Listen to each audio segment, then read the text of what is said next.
看到这罐是什么了吗？这下面不是蛇啊，这个是蛤蟆。我这个蛤蟆就放在外面了，它就冻冰了，已经冻了有30多个小时了，就是它一直处于冰冻状态，看上去就像死亡了一样。我给你拿出来看看啊，就这样了。一些南方的朋友有疑问，因为他没有在东北生活过啊，他就是凭空想象，他说这个你看冬天那么冷，这个你们那个湖啊都结冰了，这个鱼啊都冻在里面了，冻完之后哈，你就放在水里面它还会活吗？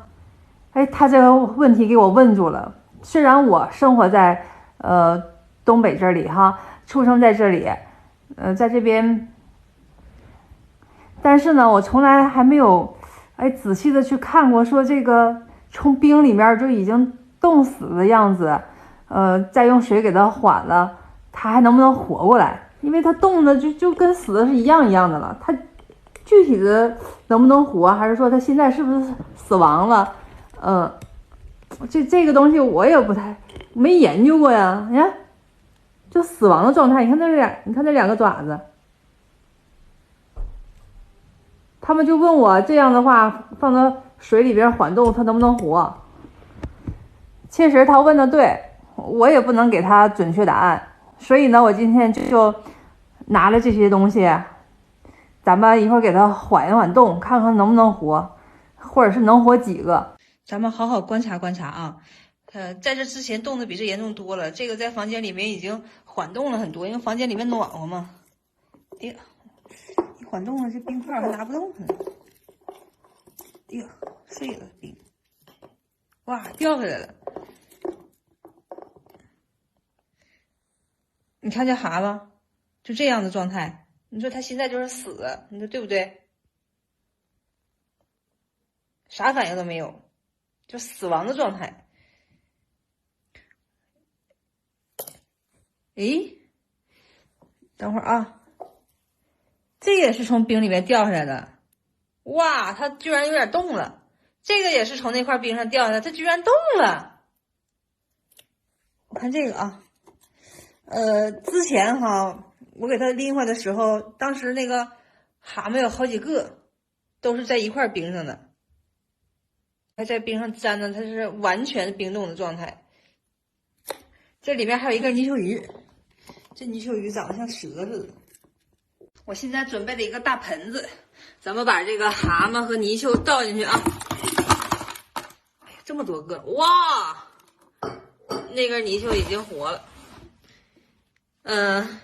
我们现在先观察一下哈。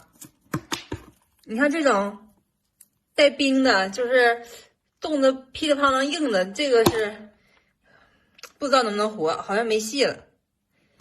但是这种它这种冻的时间不是特别长的，它是活的。这个也是活的呀，在冰里面爬出来的。咱们先给它，哎呦我去，我有点害怕。咱们先给它分类啊。诶，这个好像也要活了。这也活的。那这个是没戏了的。这没反应。等一会儿啊，咱们不着急。它现在有的是刚从冰里面就是缓过来，说不准它会不会活。就比如这种，你别看它在冰上冻着，说不准呐，一切都是未知的。我们今天做的实验就是这个蛤蟆冰冻了好几天了，就是它死亡的状态，就像一个僵尸一样。当我们把这个冰给它缓冻了之后，这种像僵尸一样的蛤蟆，它能不能活？还有那个泥鳅，泥鳅生命力还是很旺盛的，我觉得它是八九不离十，肯定会活。但是蛤蟆不一样啊，蛤蟆已经冻了好几天了。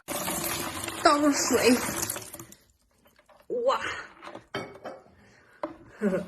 观察观察啊。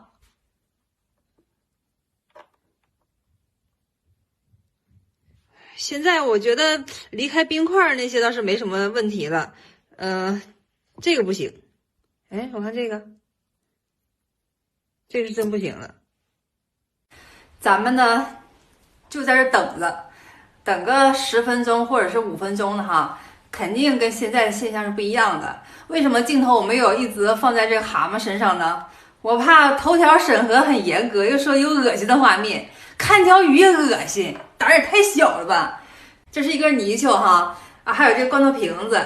这种罐头瓶子，如果你们在大城市生活的话，可能吃完罐头就把它扔了，但是我们农村人哈都一直留着的。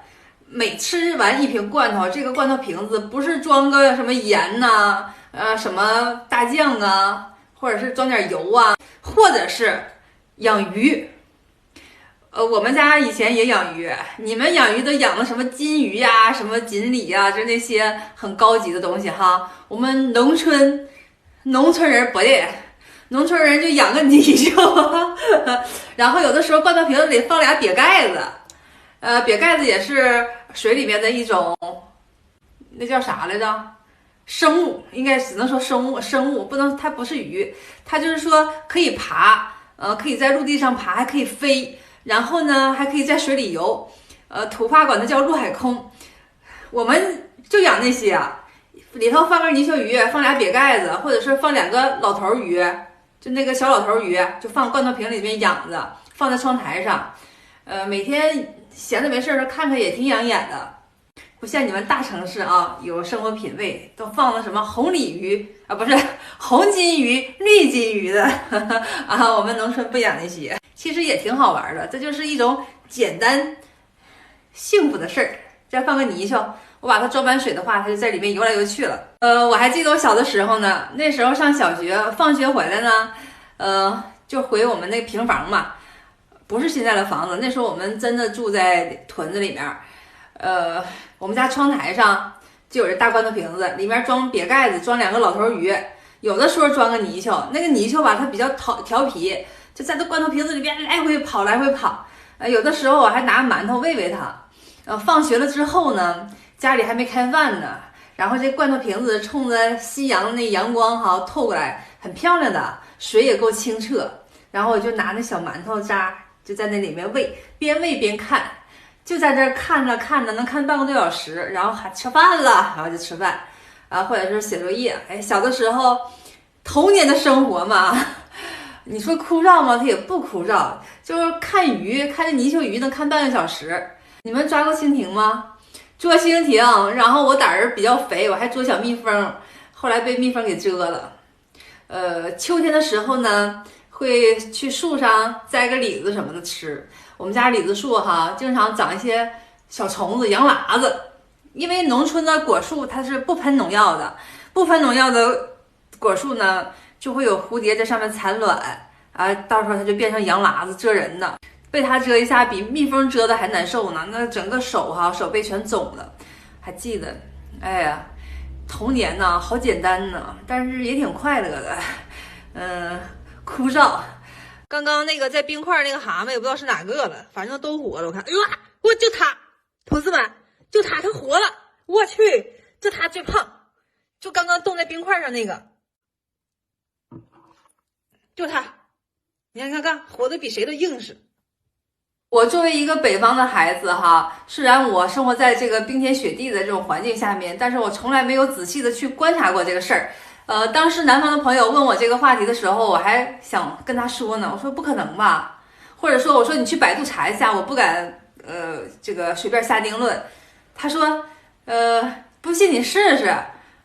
然后我想想，哎呀，正好今天有这个机会，确实有洞呢，咱就试试吧。我觉得虽然南方的朋友没有在东北生活过，但是呢，你们的判断能力还是挺强的，也有可能你们知识面比较广吧。可能是在这个鱼类哈，虽然结冰了，在没有断氧的情况下，就是说它还可以有氧气的情况下，它应该是没问题的，怎么冻都不会死的。但我也不敢确定说这个鱼哈冻了40天了，它还能活，我也不敢确定，我真的没有做过这个实验。哎，它为什么一个抱一个呢？那个也抱着它，哎，这个也要抱上了，为什么呀？